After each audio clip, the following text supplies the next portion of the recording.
So welcome back to another episode of this podcast. He's with us again today. So I think it was at the weekend, we got the news, the very relieving news that Arne had been sacked from the football club. It's been like over at least a decade since we sacked a manager, isn't it? The last one we sacked was Brendan Rodgers, no? Yeah, it will be, yeah. Yeah. So at least over 11 years then. Yeah. Since he was sacked. So Arne Slot has been sacked and his successor has already been decided. Now, I'm quite alright with the man that has been chosen to succeed Arne Slot at Anfield, but you're not so convinced. It's Andoni Iraola.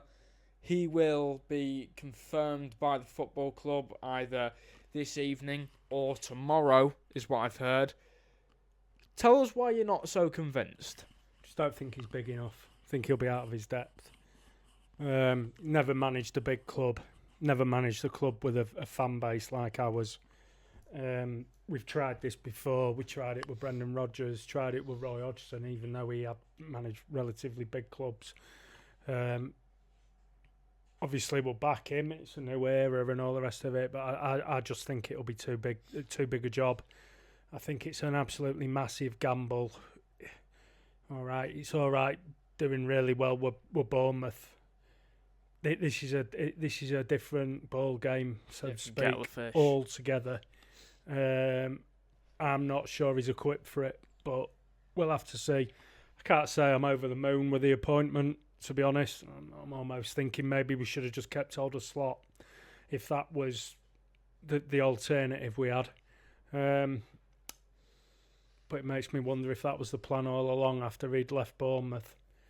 After he said he was leaving Bournemouth, but I'm not excited about the appointment in the slightest. Not in the slightest. That's fair enough. I hope he proves me wrong. Yeah, of course. I really hope he proves me wrong, but no, it's not doing it for me. Yeah.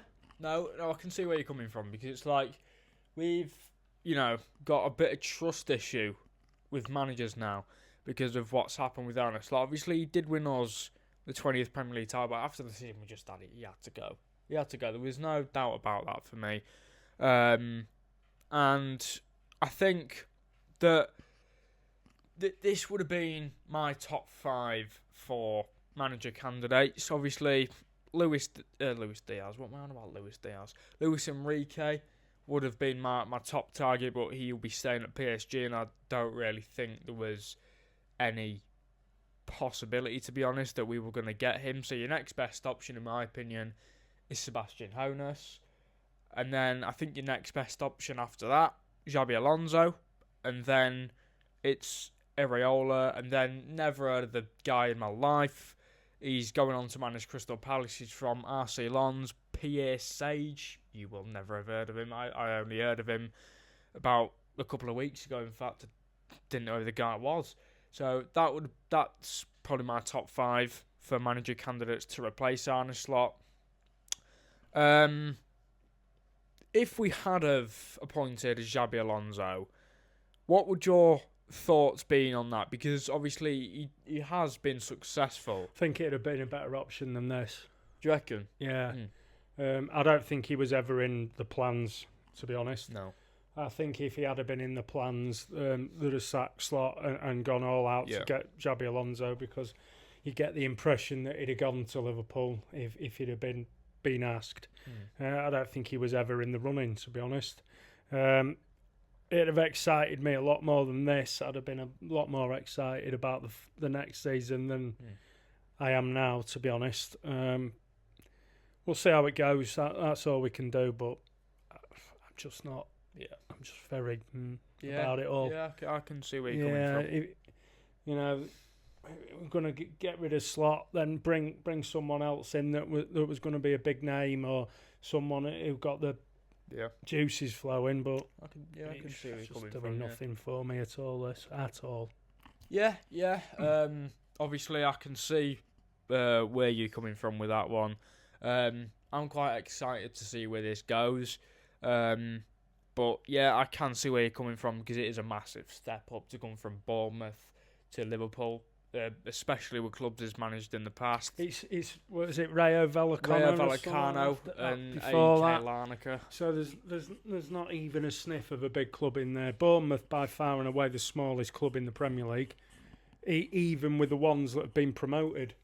Do you think? I think so, yeah. The ground only holds 11,000 for a kick-off. Not maybe like a Brentford or... No, I don't know. That's no offence to Brentford, by the way. I don't, he's going to have to get used to the constant pressure of being a Liverpool manager, constant scrutiny. At Bournemouth, you lose 3 or 4 games, it's like, all right. Yeah. Lose 3 or 4 games at Liverpool, you're under massive pressure. You've got a dagger. You're under massive pressure. So, Rayo Vallecano, whatever you want to call them. He's managed AK Larnaca. Not a big club. I don't know where they're from, to be honest. I honest. just think it's too much of a jump in one go to come and manage Liverpool, especially at this time when we're in a massive state of flux with all the changes.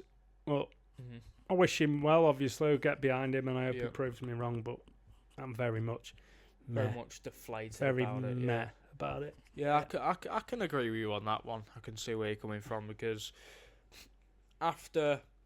When we did hear the news of Arne Slot's sacking, I don't think it was a feeling of happiness. It was more a feeling of relief because it sort of meant, okay, we've sacked him now, so we can sort of just relax because that's been done. What would you say?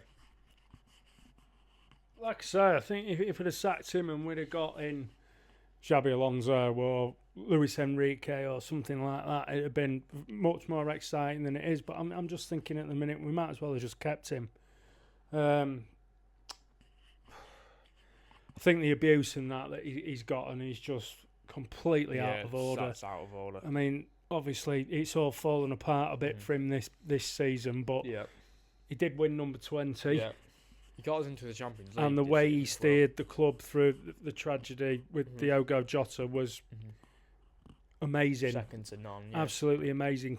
Conducted himself and represented the club with dignity, humanity, humility. He was absolutely fantastic. And I was saying the other day that should we take him off the banner at the Kop? Absolutely not. The manager's banner in the Kop is for managers after Shankly and after, who have won the league or the European Cup. So he absolutely deserves his place on the banner. That's not to say I don't think it was time for a change, because I think he'd lost it. I think he'd lost the dressing room. I think he'd lost the fan base. And when you lose both, that's almost impossible to come back from. Wish him well. Got no bad words to say about him. Neither. I think maybe some emotional things that was said about him last season, but football's an emotional game. You say things in the heat of the moment. But judging on this appointment, I think we just might as well give him another season. Basically, I'm just very, very underwhelmed. Okay. Obviously, the transfer window for this summer is nearing. We're going to go on to another subject now. The transfer window for this summer is nearing its opening. Does that make sense? Yeah. Liverpool are in need of a lot of changes in this summer transfer window. Obviously, we saw the departure of Mo Salah, Andy Robertson in this transfer window. Obviously, Ibrahima Konate left on a free agent deal. One transfer I would like to bring up is the winger situation. Obviously, we've got big boots to fill in Mohamed Salah. This Jan Diamonde from RB Leipzig, everyone keeps saying, "Oh, we need to sign him. He looks like a great player," but you can look like Pele in the Bundesliga. I'm getting a bit wary now of signing German and Dutch players all the time. We've had our fingers burnt too many times signing players from the Bundesliga and from Holland. too many times where it's just not worked out. I don't know a lot about him, to be honest. 19 years old as well. It's a lot of money for a 19-year-old. £100 million. For one thing is for sure, we absolutely have to get this transfer window right. Yeah, we do. I dare say that the new bloke will bring half of Bournemouth with him, which will be fantastic, unbelievable. But we'll see. Bit of Adam Smith in there at centre back. Well, we do need a centre back. I don't know a great deal, as you know, mate. My modern football knowledge ain't great. I don't really know a great deal about Diamonde, if I'm honest. So it just sounds an awful lot of money for a 19-year-old, but yeah, we'll see. Yeah, I think it is. There's everyone saying that, we need to sign him. I'd take him over Barcola, and I'm just like, Barcola's a 2-time Champions League winner, and I just think it'd be like half the price of what RB Leipzig have. There's no way the Barcola's going to Liverpool. Do you not think? Not a chance. No. You'd like it to happen though, wouldn't you? Oh, I'd love it, but it's not realistic. It's not going to happen. And I think this is the other issue with the new manager. Again, no disrespect, and I hope he proves me wrong. Yeah. You're a top player in Europe, and you're looking at where you want to go, and who you want to play for. I'm sorry, but you're not going to go, I've always wanted to play for Iraola. I know what you mean. People used to want to come to Liverpool to play for Slot. People wanted to go to Klopp. Sorry, I could just get the two mixed up all the time because it's similar sounding name and it's same amount of syllables. And anyway, I always get it wrong. Players wanted to go to Man City, not to play for Man City, to play for Guardiola. Mm-hmm. Players wanted to go to Chelsea to play for Mourinho, so on and so forth. I don't think anyone wanted to play for Enzo Maresca. Nobody, in my opinion, is going to be looking and thinking, I've always wanted to play with Andoni Iraola. So we'll see. And again, maybe I'm being too harsh, and I'll get behind him like we always do, but I'm very much.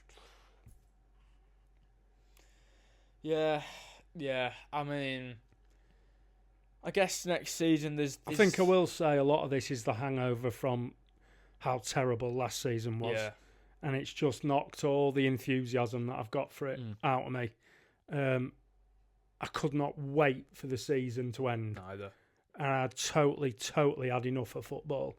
I've not watched anything on the news. I've barely read anything on Sky Sports news. I've barely read anything on social media, just because I think last season just was so dull and lifeless that I've just lost a bit of interest. I'm sure it'll start again, but the way I feel at the moment, I'm not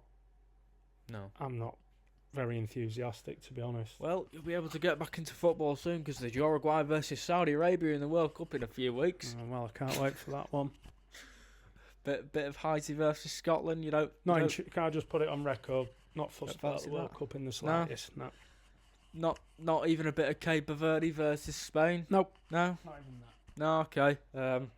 That'll be a banger, that one, Will. Proper blockbuster. Bloody Cape Verde versus Spain. Cape Verde. Is that it? I thought it was Cape Verde.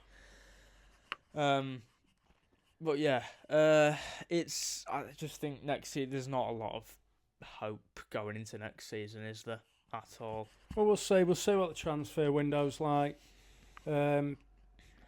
You've got to remember that it's not just the manager. It's pretty much a new beginning all round because we're losing the last sort of vestiges of the Klopp players. Van Dijk's the last one, and Alisson, I think, as well. You think of these players we've lost, they're not just any players.